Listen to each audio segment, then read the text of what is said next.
Hello everyone. In this video, I would like to show you a trick that I developed recently for my analysis that allows me to identify the types of protein DNA complex while I'm measuring the position data. So why that's important? The reason we want to know the type of this binding is we want to understand whether the protein specifically binds to the DNA or not. In this example, I'm showing you here, the DNA has a specific structure labeled in red here. Now, if the protein binds the DNA on the black area, which we call non-specific site, right? We call it a non-specific complex. And if the protein binds to this particular structure, we call it a specific complex, right? Because we also label this as a specific site.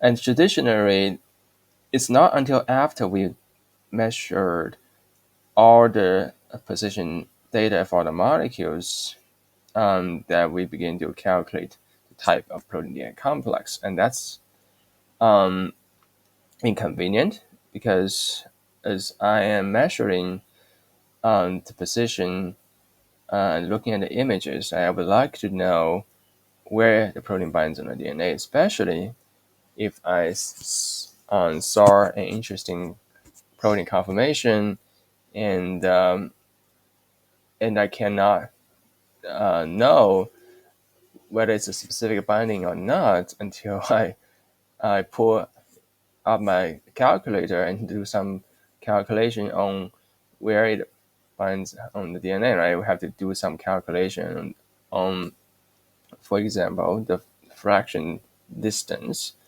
Um, so that's inconvenient. So we'd like to know that.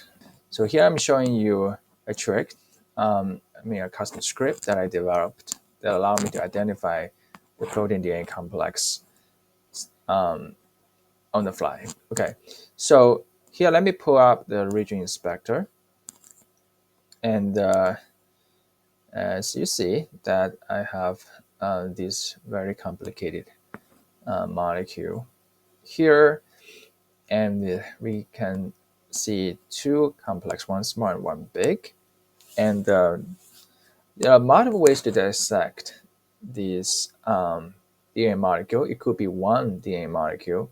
If you look at closely, there is a little extrusion at this end, and it's unlikely that DNA can bend on its own like 100-degree flip in direction. So if that's the case, right? Like if that is really the end, then this will be um, like if I'm tracing it down here, so that would be one DNA, and there's another DNA here that's gets chewed up by this joint protein complex, right? So there are two DNA, and they're connected at their ends. So that's one way to dissect that.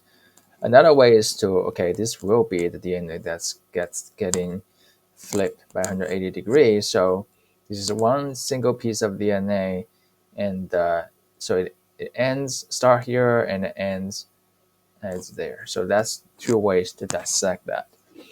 So that's one.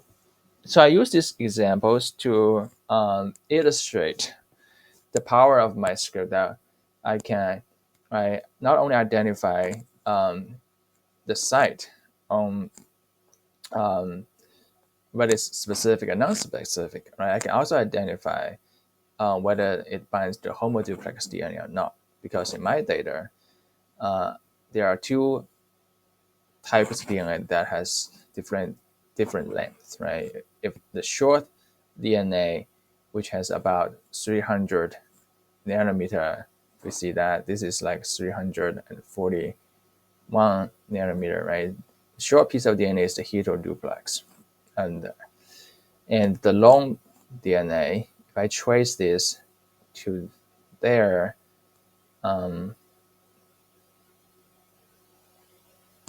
right, that's more than 300, right? That's a lot more than that. So that's likely a homoduplex DNA.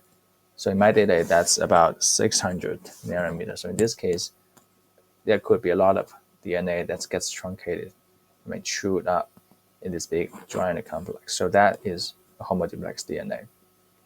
So I can identify three types of complex. One is the specific complex, okay, that's on the heteroduplex DNA, the short DNA, and also the non-specific complex, which is also on the heteroduplex DNA. And I also have the third type, which is the homoduplex. So I can identify three types in my script. All right, let's see how we can do that. First, let's trace the DNA molecule. Let me just treat these as two separate DNAs first. So if one of the DNA goes this way, then, okay, I have these treated as a heteroduplex DNA, the short one. Now what I'm doing is I'm going to right-click that and click Find Peaks.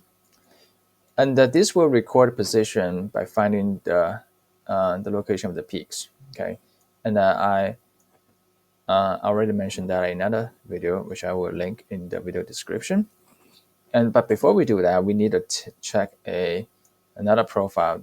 And you have to load that under the custom operation after recording. So this option, right? This one, basically what it does is, so after record position, you can perform some calculations on your recordings. So if you say record your positions, you can do some post-processing.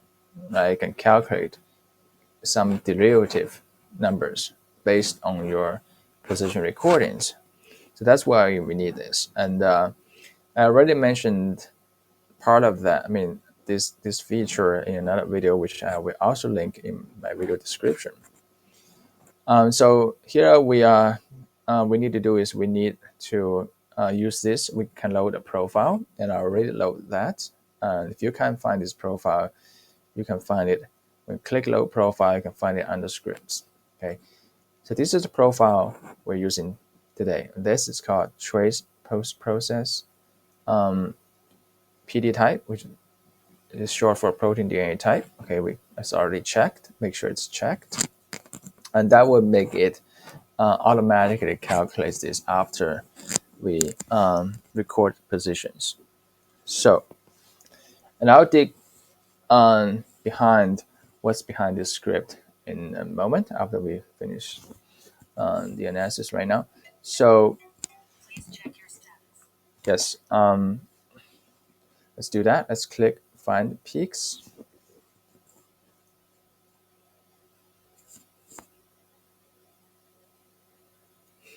Now we have identified two peaks, and the results in two rows in our records table. And you can see there's a new column called PD type that's generated by our custom script, right? So, and now if you forget to check that, if you forget to check these, it won't calculate this column for you. But you can remedy that. If you right-click the table, assuming that this column doesn't exist, okay, you can remedy that by click the custom operation here.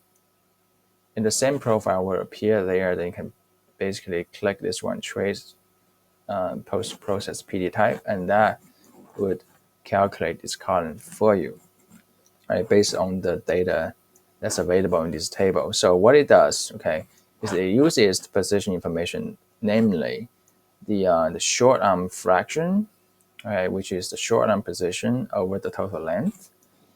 The short arm position is simply the position to the nearest end of the DNA. So use that information and see if it's within the error of our specific site. So in our DNA, because we engineer the DNA so that the hairpin, right, the structure that I'm just show you, right, this specific site, right, is at about 39%. And I define my error range to be like plus minus 4 or 5%. So that's why I see it here. This is about 37%. So that's within the range of 39 plus minus 5%, right? So that's why it's counted as a specific complex, and I labeled it here. So SP means specific.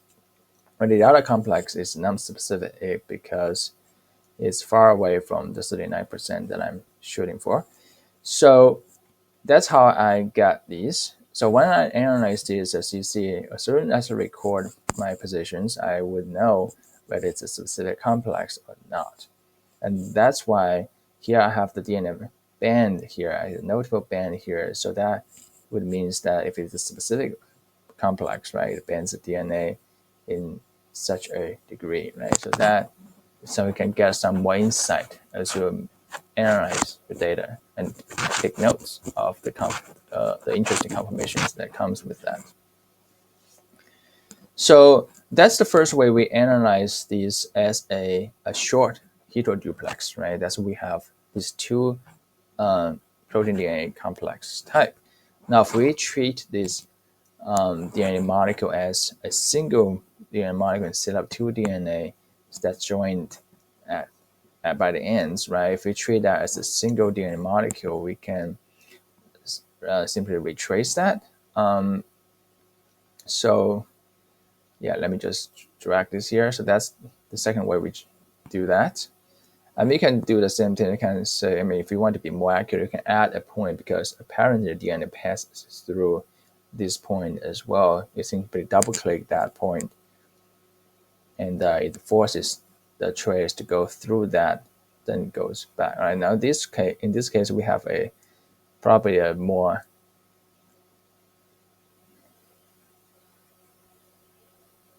yes. Right now, it's about 470 nanometers, so it's still not the same length as our homoduplex DNA, which is about 600 nanometer, but it's closer. And my guess is there are more DNA that's hidden beneath this big giant protein complex, and that's fine.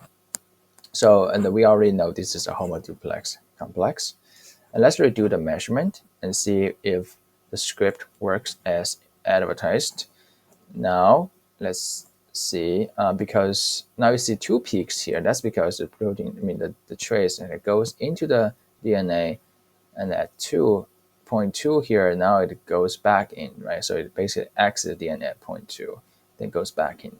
That's why it exhibits in two peaks at this complex here. Yeah, let's click Find Peaks.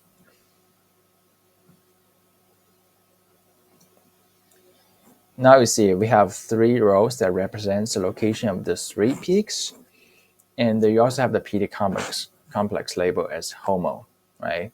So it's not non-specific or specific. It calculates that as a homoduplex complex. Okay. All right. So let's see how the script works. Now we have this the script open, and now this is yeah. So let's see. So basically, the script what it does, it takes some user input, and that's all you need to change, and then it does some execute some code that basically calculates the table and then label it as specific and non-specific homoduplex. So that is like perform some calculations just like you would perform in Excel. So here we can see that the user input, right, we have the DNA length split, right? This basically means, okay, where is the cutoff for DNA length, right? So we have various DNA length. And if it's below the 400 nanometer, that's considered as the short heteroduplex DNA. And if it's above that, that's considered homoduplex DNA. And this one specified the 39% I mentioned earlier. That's where our specific complex should be. And we use an error range of plus minus 5%. So that's a very easy to understand parameters. So yes, so after you can basically alter these parameters for your own data analysis. For example, you have different kinds of DNA with different length, and your sequence, right? Your spectral sequence of your DNA particular structures that the protein binds, it may be at a different site, right? Different location. You can change this script to meet your research needs. And so you can essentially achieve the same goal as I did, right? So as you measure your DNA complex, your protein DNA complex, you will know where specifically it binds on the DNA, right? You can basically, you can also add your own columns in, to modify the script, add your own columns to perform your own calculations. It's pretty easy to understand how it does this calculation. So yeah, I think that's pretty much for today's video. Thanks for watching. I'll see you next time.